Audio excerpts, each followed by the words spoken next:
Magandang araw po mga kababayan, mga kadugong Pinoy at balita po tayo dito sa News 5 Everywhere. No? Kini-question po ni Senadora Jingoy Estrada ang CIDJ Chief Tory kaugnay sa pag-aresto kay former President Rodrigo Duterte. So panoorin natin mga kababayan. Let's go. May I ask General Torre, how did you think did you handle the arrest of former President Duterte properly?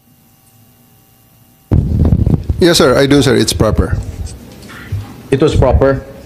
But when I saw the video, it was really, for me as a citizen of this country, it was really unbelievable. It was a very, very big disappointment. Because I can relate, General. Because when we were arrested, way back 2001, together with my father, the same thing happened. All right, we were in the wee hours of the morning. We were the policemen barged in our hospital room at the Veterans Memorial Hospital. They were arresting us. They wanted us to be transferred to another detention cell because after the May 1 siege, at ano sabi ng mga police? Kalad ka rin na yan mga yan pag ayaw sumama. At the same time, when I saw the video, parang nag-flashback sa akin yung ginawa ng mga kapulisan ng araw sa amin. At ang sabi mo, hihilahin ko yan. Is that what you said, General Torre? Sir, it's already all optics and tactics already because it's already. No, I am asking you. Did you say that? Hihilahin ko. Yes, sir. And I actually made good of it, sir. No. What prompted you to say that? Sir, I made good of it, sir. Sabi ko, sir, hihilain ko yan. And I went back to AS Medialdea, handcuff him. Bakit mga sinasabi? You know, your statements based on the video may reflect the PNP as an institution. Baka sabihin lahat ng ating mga kababayan, ganyan pala yung mga pulis. Masyadong wala man lang respeto sa matanda, sa isang dating pangulo. Ganon din ang ginawa sa amin eh. Can you justify why you said that hihilahin ko yan? Nakita ko si dating Pangulong Duterte, di naman lumalaban. What prompted you to say that?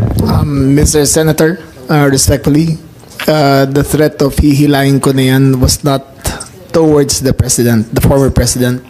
It was ensued after a heated argument between his counsel and General Torre. In no way was the former president threatened with bodily harm. Yes, who was addressing the sinong sinasabihan ni General Torre? Was it the lawyer or was it the former President Duterte? Lawyer, sir, Attorney Medialdea. And actually, sir, after that, I actually went back to him, placed handcuff on him after reading him his rights and arrested him for obstruction of justice. And after that, sir, I brought him to the bus and came back again and told Attorney Delgra he's next. And again, sir, I will reiterate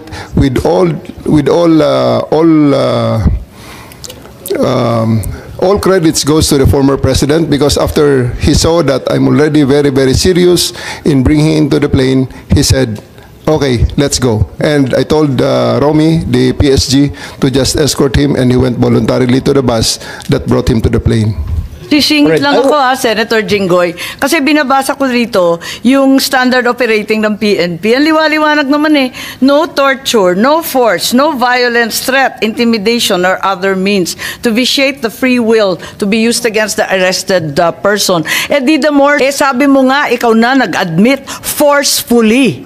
Talagang you used force. Bawal po yun. Ma'am, it is, I placed ES Medialdea under arrest for obstruction of justice. Sabi nga ni Senator Jinggoy, hihilain mo pa. Yes, ma'am.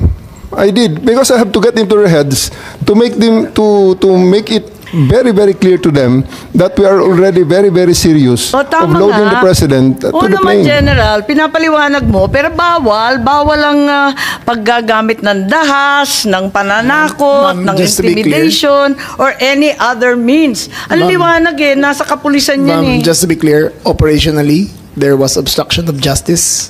It was the decision call of General Torre to place him under arrest for obstruction of justice. Now let us separate what happened to the president. You are talking about Attorney Medialdea. Yes, ma'am. Paano yung iba? No one else was armed, ma'am. Yung attorney. No, wait. Yung abogado. If I may, Senator Amy. Yes. Madam Chair. Ayan. Sino yung kinaladkad nung isang pulis? Yung security na nakaitim.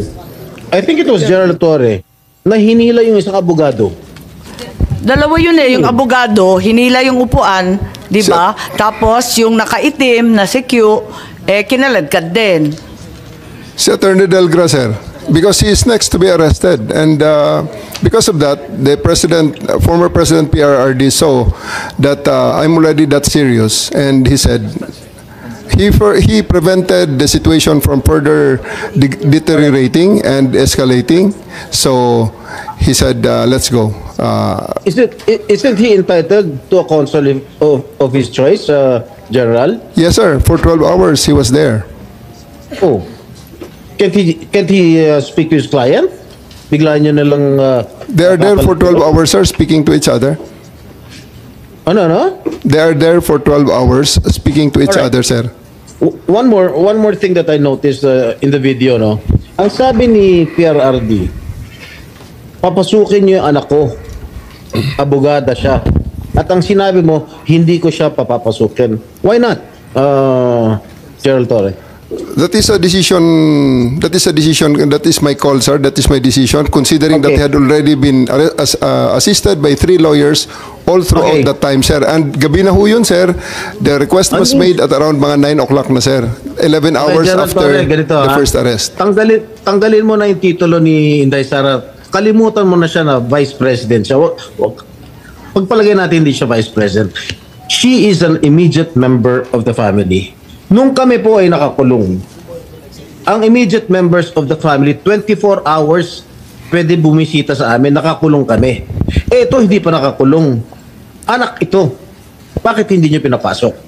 Maliban doon, is this not a violation of RA 7438 that requires that you guarantee access to an attorney in addition to the immediate family? The President also said na yung anak niya, yung babae, abogado ko yun, papasukin nyo. Hindi nyo pinapasok. Abogado yun eh. Actually, sir, first to answer the question of Senator Estrada, sir. I have told the President that they can visit him at his detention facility because at this time the order of the day is to load him into a plane. So that's what we endeavored to do, and that's what happened, sir. Ano niya bibisitahin yung tatay niya sa Netherlands? Hindi naman dito tinray eh. Hindi naman dito kinasuhan eh, sa ibang bansa eh. Oh, bakit hindi niyo man lang binigyan ng kortesiya yung anak na isang abogada na magkukonsulta? Katulad nga na sinabi ko kanina, yung mga nakakulong nga, 24 hours pwede bumisita ang immediate members of the family. Bakit ito hindi pa nakakulong, hindi niyo pinapasok yung anak?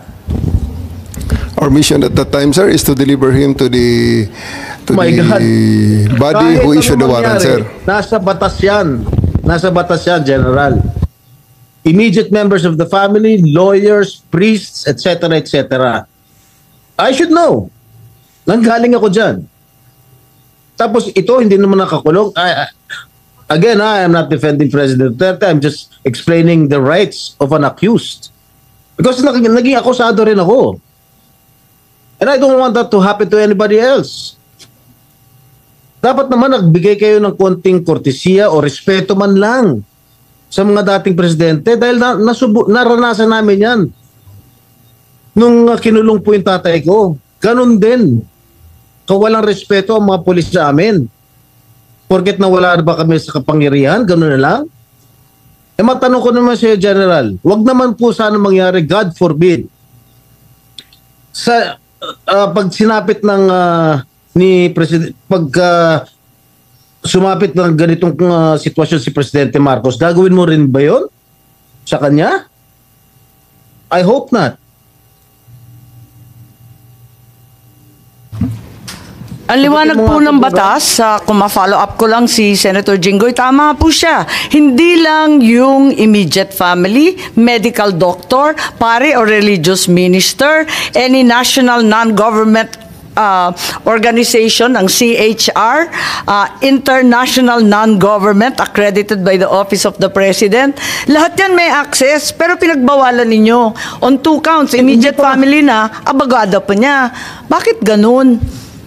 Ma'am, I think that's sub judice. I think we should be wary of many of the things we were mentioning Bakit here. po naging sub judice yun? Ito kasi, habeas corpus po ang petition.